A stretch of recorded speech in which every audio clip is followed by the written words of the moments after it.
السلام عليكم، عاملين ايه؟ يا رب تكونوا كويسين وفي احسن حال. نبدا بسم الله. فيديو النهارده بقى هقول لكم على تجربتي مع الوصفات للجسم بجد. يعني بتعمل ازاله للشعر الزائد كده بسهوله ونعومه. وكمان كل ماده بقى كل مره بتعمليها بتكرري فيها الوصفه دي بتبقى احسن واحسن. بتخلي ازاله الشعر اسهل، وكمان بيطلع اخف. وكمان في تركات صغيره قد كده اهو هتخلي الشعر يبقى نمو اقل، وكل ما استمريتي عليها كل ما هيبقى النمو كمان تقريبا يعني ممكن 6 شهور او حاجه، وتلاقي كمان مفيش شعر زايد نهائي. اي حاجه وصفتي وصفه اي حد لازم تجربي في جزء معين، في مكان، تجربي على جزء صغير من جسمك تشوفي اذا كان هيبقى كويس ولا لا. و يعني يكون عندك حساسيه لاي ماده من المواد اللي بنستخدمها، طبعا كلها حاجات طبيعيه. فاحنا بس بنعرف ان ممكن تجربي في حاجه بسيطه والله جسمك ارتاح عليها، ما فيش عندك حساسيه لاي حاجه.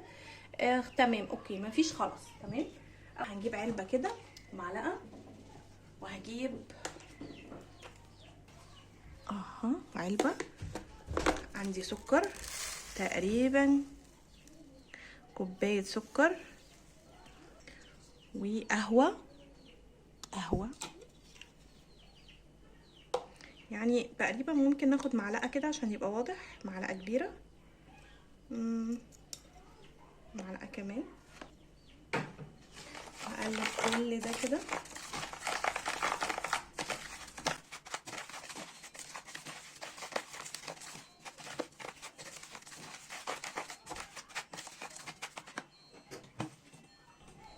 ليمونه، الوضع هنا مريح للغايه.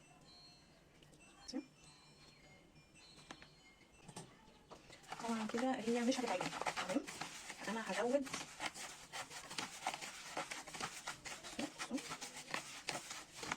الليمون.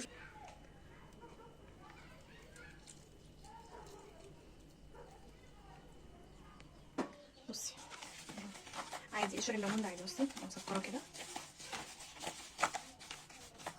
عايزاها تبقى كده.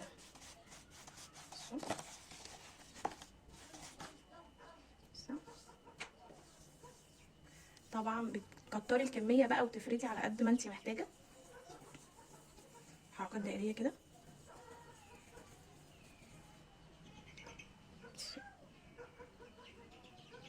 هتسيبيها تنشف خالص. طبعا كل ده بنهتم كده بالعقل دي والحاجات دي، تمام. بعد ما عملت كده برجع بيها تاني بقى وشوف هنعمل فيها ايه، تمام. هننشف، هتسيبها تنشف ونرجع تاني، تمام. بصوا بقى، بصوا بعد ما، بصوا، وغير انها بتحسيها ملمسها ناعم، تمام. خدتي بقى السويت بتاعك وخلصتي كل حاجه، بتسيبي الجسم يهدى شويه مثلا نص ساعه. وبعد كده ده طبعا ان انتي بتكوني عارفه نوع جسمك حساس قوي لان انتي تعملي مباشره بعديها. ممكن تسيبيها ساعه او ساعتين. لو انتي جسمك حساس قوي ان انتي مثلا تعملي الوصفه دي اللي هي تقشير للجسم. عندنا زيت تحفه تحفه بجد، يعني يجنن. الزيت ده اسمه زيت الصعد، مش عارفه بقى حد سمع عنه ولا لا، بس هو بجد يجنن. يعني بعد ما عملت السويت بتاعك، خلاص انا عملت السويت والدنيا تمام وخدتي الدش بتاعك، بتيجي بقى بعد كده كل منطقه انت عزلتي منها الشعر بتحطي عليها زيت الصعد. زيت الصعد ده هو عباره عن زيت كده، تمام. انا بس ايه اهو، انت بتقولي له انا عايز زيت الصعد. في كمان زيت تاني بس انا في الوقت دوت انا ما لقيتوش فما جبتوش بصراحه. هو زيت النمل، يا زيت الصعد يا زيت النمل. ازاله الشعر ان هي تمنع ظهوره اصلا، يعني من بابه اصلا. تسألي عند اي عطار على زيت الصعد او البديل بتاعه زيت النمل هيقولك عليه بجد، يعني ب10 او ب15 جنيه، هو مش غالي خالص. بس هيموت بصيلة الشعر، مش هتطلع، ولو طلعت هتطلع ضعيفة جدا.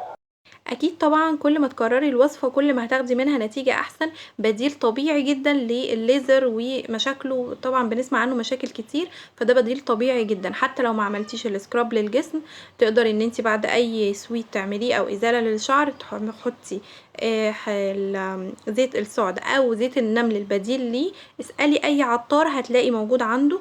هو العبوه بتاعته مش غاليه خالص، ب10 او ب15 تقريبا، انا مش فاكره كانت بكام بالظبط. بس النتيجة بتاعتها فعالة وهتلاقي منها نتيجة جميلة جدا. طبعا لان ريحته شوية مش حلوة، فممكن تحطي عليه زيت عطري، لافندر بقى، اي زيوت عطرية. مش عايزة ممكن بقى الكريم المرطب بتاعك، اللي هو انا كان عندي كريم جلايسوليد، بس طبعا بما ان هو خارج يعني في المقاطعة دلوقتي فخارج مننا مش عايزينه. ممكن تجيبي حاجة، اللوشن بتاعك، ايه تاني، فازلين. الفازلين الطبيعي هوريكم دلوقتي، انا جايباه من عند العطار، بجد كمية وفيرة وحلوة جدا، وفي نفس الوقت هتقعد معاكي وهتدي كمية حلوة قوي. تمام. يبقى بديل بقى للجلايسوليد هيبقى الفازلين الطبيعي من عند اي عطار. هو ما شاء الله، بص يعني الجو شتاء وجو برد، ومع ذلك هو ناعم جدا، لانه طبعا من عند العطار، غير العلب الصغيره بتبقى مش قوي.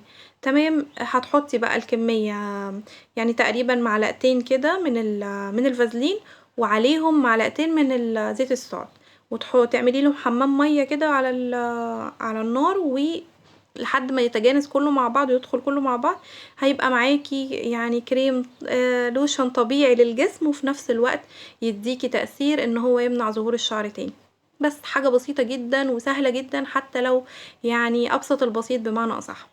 اتمنى يكون الفيديو عجبكم ويكونوا استفدتوا منه. ما تنسيش النقطة بتاعة زيت الصعد، بجد هتفرق معاكي كتير جدا. هتاخد فترة طويلة معاكي، يمكن لو انتي بتعملي ازالة كل شهر هتلاقيها كل شهر ونص، كل شهرين، طبعا على حسب جسمك مشعر قد ايه. تمام. دي كانت وصفة النهاردة، اتمنى ان انتوا تكونوا استفدتوا منها.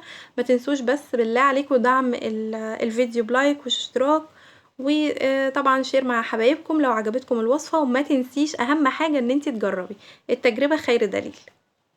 وما توفيقي الا بالله، عليه توكلت واليه انيب. باي باي.